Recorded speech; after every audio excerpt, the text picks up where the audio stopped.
केकरा से ले हब सवार भतारे आई है होली के बाद।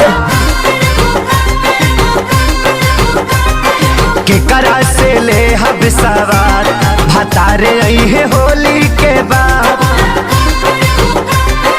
देवरा तो गइल सोहर कैसे रहब फगुआ भर पल पल तयावेला याद भतारे आई है होली के बाद।